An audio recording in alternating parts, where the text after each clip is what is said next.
There seems to be an awful lot of sad stories in the news today, and there are thousands missing. Does anybody care? New Billet Channel, where we talk about those faces. Talking news with Debbie. Cassie Barnes has still not been found, and it's been 2 years since her case first hit the spotlight. Breaking. Chattanooga and Middle Valley both behind bars. Sarah Galloway was found. She wasn't found alive. What happened to Sarah Galloway? It's too heartbreaking to share. Children are still missing. Children like Dorsey. You're in shame. You just got away with it. Welcome to Talking News. Hello everyone. My name is Debbie. We use big stories to push little faces. Hello everyone, welcome to Chasing a Murderer Talking News.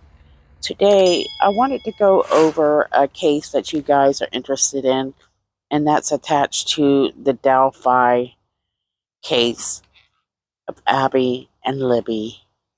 This story, coming out of Delphi, Indiana, has haunted the nation for 5 years. I have not really covered the story much simply because investigators did not want the public involved whatsoever. They were focused and they wanted to do their own investigation without anybody messing it up. But now an arrest has come and they have basically been a little open about it. In a small town of Indiana, February 13th, 2017, it's a warm February day. 2 8th-grade girls that attend Delphi Community Middle School, Abby and Libby, are good friends.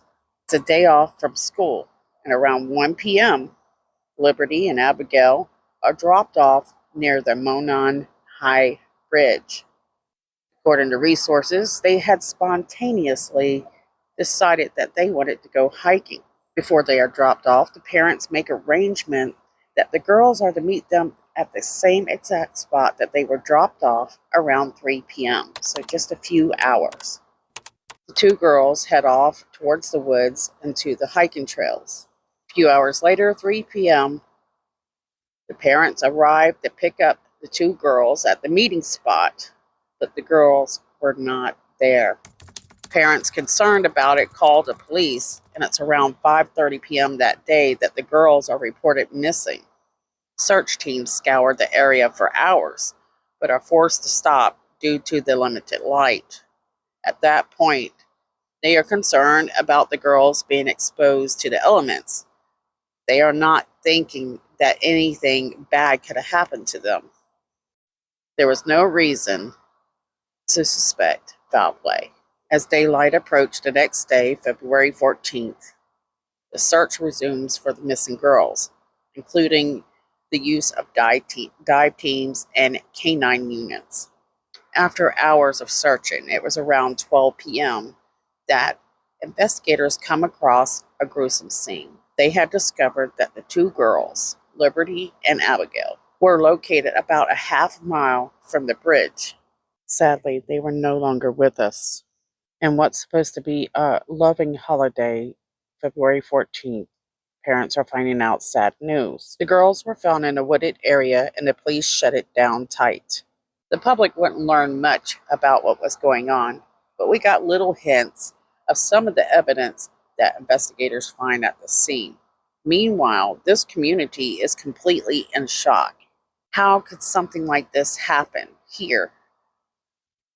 This is a small community where most people know one another, or at least have seen one another at one time or another. Had someone come from another area into their area and created devastation? Many people thought that was not the case since it wasn't much of a tourist area. They believed that it was most likely somebody that lived nearby. Coming to that conclusion wasn't easy because it was a horrible thought. When you have to think that someone in your own community, your tight community, would do something like this to their own. Police discover interesting things at this crime site. Approximately 18 hours later, investigators discovered that the girls, specifically Abby, had posted to Snapchat a photo of the girls crossing the railroad bridge shortly before they are killed. It was another image Libby captured with, well, actually drew headlines across the country. A grainy, pixelated picture of a man in a blue jacket, blue jeans, with a very specific hat, walking along this bridge about the same time as the girls. This man would become a prime suspect or interest to police, suspected to be involved in a double homicide. But even more interesting is police discover a very eerie audio, and investigators release a very small portion to the public in hopes that they might can recognize the voice and help them out. While investigators did not share the entire recording for many reasons, they did share a portion. And that portion they will share, you'll have to try to really listen close to hear this guy's very, okay, I'm going to say dark voice saying down the hill. Down the hill, down the hill, down the hill, down the hill, down the hill, down the hill. It is believed that this voice, whoever is attached to it, was giving the girls directions and leading them to a certain area. And it's February 15th of 2017 that police released that grainy image of this man walking on that same bridge as Libby and Abby that day. By February 19th of 2017, police had called this man on the bridge an official suspect. And word got around this small town, and eyes were open. And this is something that was confusing to me. I mean, you have all of this evidence, and no one's really coming forward. So February 22nd of 2017, you have that audio recording released. We know it's approximately about 43 seconds long, and that one of the girls had put the phone in her pocket with it on record. Investigators believe that she knew something was about to happen and that she was leaving a clue behind, something that they can look back on. Now, something a lot of people were talking about when this first broke is the fact that the girls were found on Ron Logan's property. And I'll go into more details on that one shortly. During this time, police think that the girls were followed by the suspect on this bridge and then threatened in some way in order to get them to go to a specific area. During this time, Ron Logan is talking to media, including Inside Edition. He appears to be a normal guy. He seems to have concerns. He's more than welcoming these people with cameras to take a look at the property and interview him. Ron Logan even listens to this clip that the investigators share, the audio, where this voice directs the kids to go down the hill. Logan's actually, his thought on this was he didn't recognize that voice at all. He repeated those words on camera in 2017, an interview with Inside Edition. And there was a lot going on where people were believing that Ron Logan had something to do with the girls' demise. July 17th of 2017, police released a sketch of the suspect after witnesses report seeing him in Delphi. A media frenzy takes off. However, the police and investigators are very tight-lipped. They do hold a press conference, however, and say that somebody out there knows something. And they do not give any details of how the girls come to meet their end. Even though autopsies are conducted, somehow with a strong bond of this area. The coroner and the sheriff's office maintain and reveal what they learned from that autopsy. One thing we do learn is the fact that they believe that the girls, where they were placed, was staged. And so this was very interesting to me when, remember when we mentioned Ron Logan? He's now passed away. He passed away with COVID-19 back in 2020. A lot of people pointed out that they noticed that he was wearing clothes that matched that photo of the man walking on the bridge. But the jackets were two different colors, though they were similar. And the fact that they were found on his property makes you wonder if it was staged to make Ron Logan look guilty. Of course, we don't know those answers, but it is an interesting thought. So again, police are very tight-lipped. They say, we don't want to put too much information out. If and when we catch the person or persons, we want to make sure that we know that when we ask these questions, we know that the answers that'll come from the people that they suspect will come from their mind and not from what they read or heard on the news, which makes sense. And it's for the integrity of the case. And over the next few years, police would have basically conducted 1,000 interviews, but none lead to any arrest. This includes they interviewed area residents as well as men arrested elsewhere on unrelated crimes. They said if a name was turned in, they interviewed them. And some of their main concerns are stories that have cropped up on social media, where the police superintendent Doug Carter at the time said that others have been repeatedly asked the public and the media not to speculate about the investigation. They were truly worried about the speculation destroying this case. Rumors start to swarm that they believe there might be more than one suspect involved. So please actually back that up and say there may be a possibility that there's more than one suspect. However, they are able to basically say, we know of one suspect. We narrowed down to this one guy walking across the bridge about the same time as Abby and Libby. A white man that weighs about 180 to 200 pounds.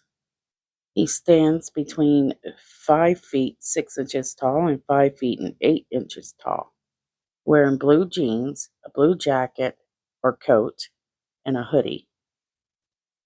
And so we know that this grainy photo that they got of this guy was obtained or retrieved from Libby's smartphone. So we know that they have a smartphone information of, and most likely able to get GPS information of where the girls traveled. What many people didn't know at the time is that there was a man posing as a model, reaching out to young teenage girls in the same area Libby and Abby disappear. And we'll go into more details on this guy later, but we're going to go on some the information available right now because this is new information coming to light. The guy's name is Klein, and some of the profiles that he's using is Anthony _ Shots. And he is alleged to have spoken to German on the day that she disappeared. Allegedly, he had told someone else that the girl never showed up to a planned meeting, guys. So just recently, this guy was arrested, but they're not saying that it's attached to this case. However, they find a lot of children images on his computer. According to a recent article, Klein has disclaimed any involvement in the slayings of the girls, but allegedly acknowledged that online discussion with German in an interview with law enforcement. So this is what I've been worried about, and this is speculation right now, is I'm worried that there are men out there who are collecting these girls online, getting them to meet other people in other places. And this is why it's become so interesting or so easy, not interesting, for them to abduct young people, including males, females alike. And this is why it's so hard for investigators to figure out where children like Dulce are. So here you have Klein, who admits that he's using another profile. And let me show you the profile he's using. This guy is a police officer in a totally different area. We're not going to go into too much on him right now. And had no idea that this guy, Klein, was using his photo or photos to draw in young girls. So just recently, this guy's home was raided and searched by the FBI just 11 days after the girls' remains were found. He was questioned again and then charged in August of 2020. He said, quote, "I literally have no clue how that girl died," end quote. He said, quote, "I don't know anything to do with it. Yeah, that is a weird ass coincidence that I happened to talk to her. Like, I get that," end quote. And boy, is it a weird ass coincidence. You're talking to her, telling her to meet you a certain place, and then she disappears. It looks like to me, maybe there's a possibility that he could have led this girl to the place she went that day. Remember, it was a spontaneous decision to go hiking that day, is what we're learning. Keegan Anthony Klein, 27, is not charged in the connection of those murders. Rather, he stands accused of 30 felony charges, including charges of child images, child exploitation, synthetic identity deception, and obstruction of justice. According to police, this guy, the scummiest of scum, no matter what he's saying, "I didn't have anything to do with that. That's terrible." As if what he's doing is not terrible. They say that he's been soliciting nude images from underage girls. Very sick. He is scheduled to go to trial over these charges in January of 2023, so that's coming up. But his attorney is trying to get that pushed back. So here's the interesting part. The fact that the parties are currently engaged in negotiations. And so the prosecutor in this case, Peter T., he has no objection to pushing it back while they continue to negotiate. So what do family members of these two girls think? Well, Becky Patty recently spoke with Fox News about Klein's account, raising doubts about his story. She said, quote, "I know for a fact that this Anthony/Shots account did have contact with Libby. I feel that he knows more than he says," end quote. I don't want to speak too much more on this, but there were documents relating to Klein's connection, which is basically entangled with the girls, and it was accidentally posted online, according to Fox News. So it was a podcast that actually filed for the transcript, the documents, which is about 194-page transcript. And it's so the podcast is known as The Murder Sheet, if you want to check that out. Since then, this case has been sealed by the court. You got to remember, it was July 2021 that the Carroll County imposed a total blackout on this case. You have to remember that the family has been kept out of the loop. They have no idea what's going on, and for 5 years, they feel like this case has basically gone cold. But they know, even though it kind of seems like it's cold, the police have nowhere close come to giving up on this case. In fact, October 13th of 2022, while details are not exactly out there, what happened this day, a man that actually is married and has a couple of children never stood out to anyone. Well, police are showing up at his house. The neighbors say that they see unmarked police vehicles at Alan's home. It's close to nightfall. The deputy arrives with a sheet of paper, and according to this article, the deputy shows this piece of paper to Alan before they began searching the house and his yard.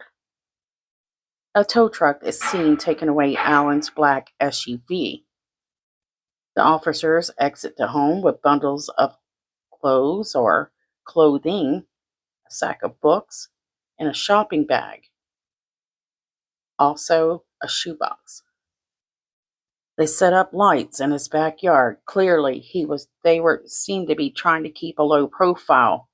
These lights are set up near an outside shed. According to neighbors, they notice maybe they are digging out 2 small areas while also using metal detectors. What was interesting is Alan remains outside of the home, and his wife actually left twice and returned a second time after the deputies had left the home. One of the neighbors asked a deputy whether he should be worried, and the deputy responded, quote, "Just remain vigilant, especially with your wife and daughters," end quote. Wow, if that isn't telling in itself. According to neighbors, they've seen Alan outside of his house. He lives with his wife and cat and rarely has visitors, they say. They frequently saw him in his driveway smoking cigarettes and drinking beer after work.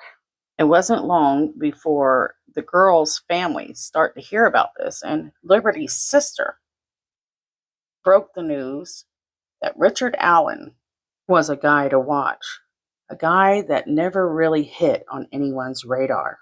In fact, he worked at CBS, and a family member, and one day we'll go into more details on this, I think, goes up to CBS to process some photos of Libby and Abby. And the guy basically tells her that you can have these pictures at no charge. So they've already come face to face with a person that is now under investigation being attached to what happened to these 2 girls. So here's what she tweeted. She said, "Just know how grateful I am for all of you. No comments for now. Any questions, please refer to the Carroll County Prosecutor's Office." She writes that they expect a press conference Monday at 10 a.m., and we will say more then. Today is the day. And she puts a heart emoji. So they're learning there's a person of interest for the police and that they haven't given up on this case. Finally, there might be a light at the end of the tunnel. Richard Allen was arrested, and he was arrested on the count of 2 murders. I can't imagine how the family felt that day because there's so much information. I'm not going to be able to do a timeline for you here. I can tell you, however, that once he was arrested, he found out that all that time, he's even posed with pictures with his wife with the sketch behind him. He must have felt that he could get away with this. At first, he says he's going to pay for his own attorney. He finds out real quick how much an attorney is and writes a letter or pens a letter to the court begging for mercy. And he asked of the court to provide him a public defender. He was already having to be moved around for his own safety. He was finding out that life for people accused of doing such things was not going to be easy. So in that letter, it stated that, quote, "At my initial hearing on October 28, 2022, I asked to find representation for myself. However, at the time, I had no clue how expensive it would be just to talk to someone. I also did not realize what my wife and I immediate financial situation was going to be. We have both been forced to immediately abandon employment. Myself due to incarceration and my wife for her personal safety. She had to abandon our house for her own safety. What little reserve there is will fail to even remain the original residence. I again throw myself at the mercy of the court. Please provide me whatever assistance you may. Thank you for your time in this most urgent matter. And he signs down at the bottom. So here he is. His concerns are for himself and his wife, not the very horrific charges he's facing. He's having to worry about his wife. She's getting threats. And a lot of people are wondering, why is it that his wife is getting threats? I believe a few people think that she probably knew the whole entire time, but there's no evidence at all given to us, so we cannot speculate on anything at this time. Investigators plan to keep everything hush hush. They are determined to make sure that the girls get justice, and I think that's probably very important, and I agree with them 100%. And there's going to be a lot more to this case, I think we're going to find out. And you got to remember that the FBI, at the very beginning, there was one FBI agent that actually thought that Logan, the older man, was involved with this as well. But a lot of people shied away from that simply because of his age. They thought that he wouldn't be able to do something like that. Now, remember that the guy in that picture, this I think means a lot. He was dressed a lot like Logan was dressed. The girls are found near his property or on his property. Well, and they believe that this was the way that the girls were set up, was staged. So I'll try to cover more on this. So this is going to be part 1 of the Delphi, if we can. It's hard to cover all these stories. I'm just incredibly happy for the families that they're finally seeing a light at the end of the tunnel. So we can only hope that it goes in a way that they can get the justice in order for them to move forward at least. They must have felt so empty for those 5 years. I know I would. These 8th grade girls lost everything. They lost their chances to have families, to have their careers, prom, everything was stolen away from them. I want to ask you guys to please, before I close out, check out our other missing faces out there. Jasmine Robinson, Dulce, Monkey, Kiera Coles. There's many faces out there that still haven't seen any sort of light at the end of the tunnel. Please share their face. And I want to say before I close, if you like this channel, you like the work that I do, I work very hard, you can give to our Patreon at Chasing a Murderer. You can also help by just subscribing, liking, and commenting. You can also share the stories. So that would help a lot of the missing girls out there. Alrighty, guys. I'm going to close out for now. I love you guys, and I'll talk to you guys soon.